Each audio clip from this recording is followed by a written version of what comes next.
आपण माने तो जानिथिबे मांडिया आम देह पई केते उपकारी होई थाए।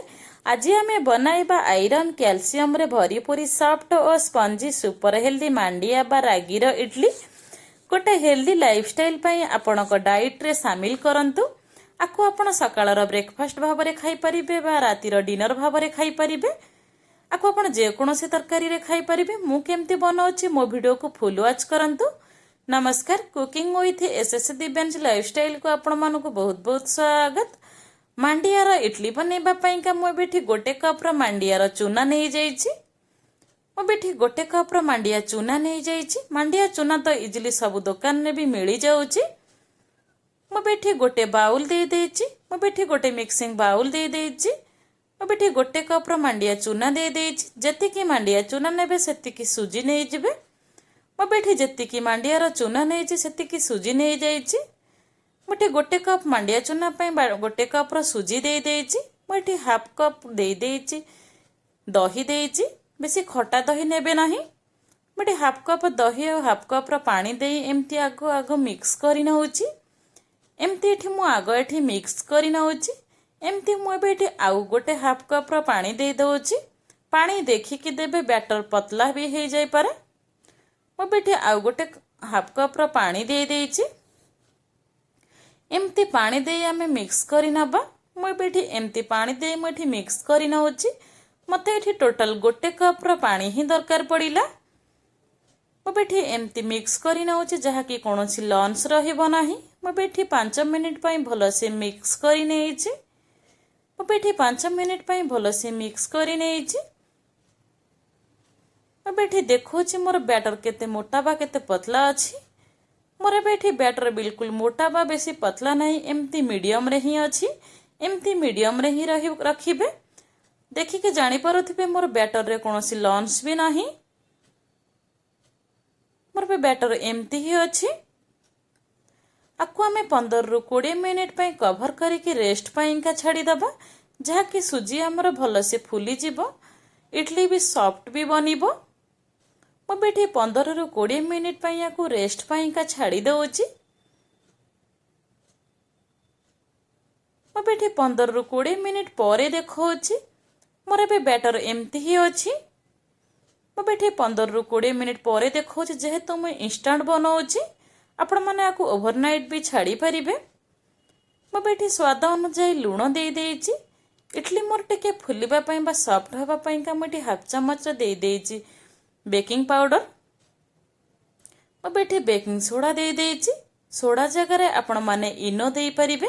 एमती बेकिंग सोडा लूण दे भलो से आना सह मिक्स करि नबा। मो बेठी भलो से मिक्स करि नेइची। इडली को कुक करिबा पई का मोटी इडली स्टैंड दे देइची। मो बेठी इडली स्टैंड दे देइची। इडली स्टैंड दे एमती को हमें तेल ग्रीस करि नबा। मो बेठी इडली स्टैंड रे मो बेठी आग तेल ग्रीस करि नेइची। मो बेठी भलो से तेल ग्रीस करि नेइची। मो बेठी सब गुडा को इडली स्टैंड रे तेल ग्रीस करि नेइची। रखिथिबा बैटर को हमें बेथरे दबा। रखिथिबा बैटर को मो बेठी देई दउची। एमती बैटर टे देखि कि देबे जहा कि इडली भी अधिक फुली जिवो। मो बेठी टिके कम कम बैटर देइची। मो बेठी एमती गोटे मु एठी बनै नेइची। एमती गोटे गोटे करी हमें सब गुड़ा को दबा।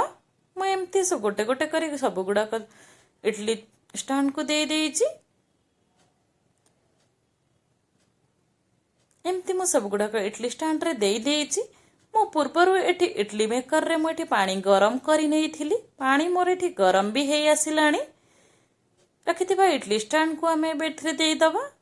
रखिथिबा इडली स्टैंड को मु इडली कुकर रे देई देइची।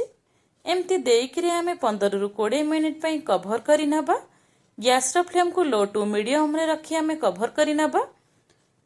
एठी हुइसिल आसीबा पर्यंत हमें कवर करि नबा। 20 मिनिट परे मु एठी देखौची इडली मोर एमती ही अछि। मोर एठी भलो भाबरे फुली जिबी मध्य। मोर साइड रु छाड़ी आसिलाणी। मु एठी इडली को काढी नउची। मु एठी इडली को काढी नेइची। देखिके जानी पारुथिबे मोर इडली केते बढ़िया भाबरे एठी बनिची। मोर साइड रु भी छाड़ी आसीची। इडली भी मोर बढ़िया भाव में फुली भी एठी। चलंतु आमे एबे सर्व करि नबा। मैं एठी गरम गरम सर्व करि नउची। आपण माने ठंडा हेबा परे भी सर्व करि परिबे। देखि परथिबे केते इजीली मोर एठी इडली बाहरी जाउची। बिल्कुल मोर स्टैंड रे इडली लागू भी नहीं। मोर एठी बढ़िया भाव में इडली काढ़ी हे जाउची। एमती सेम प्रोसेस रे सब गुड़ाक इडली को मु एबे एठी काढ़ी नेइची। एमती सेम प्रोसेस रे सब गुड़ाक इडली को मु एबे एठी काढ़ी नेइची। देखि पारुथिबे मोर इडली केते बढ़िया भाव में एठी बनीची।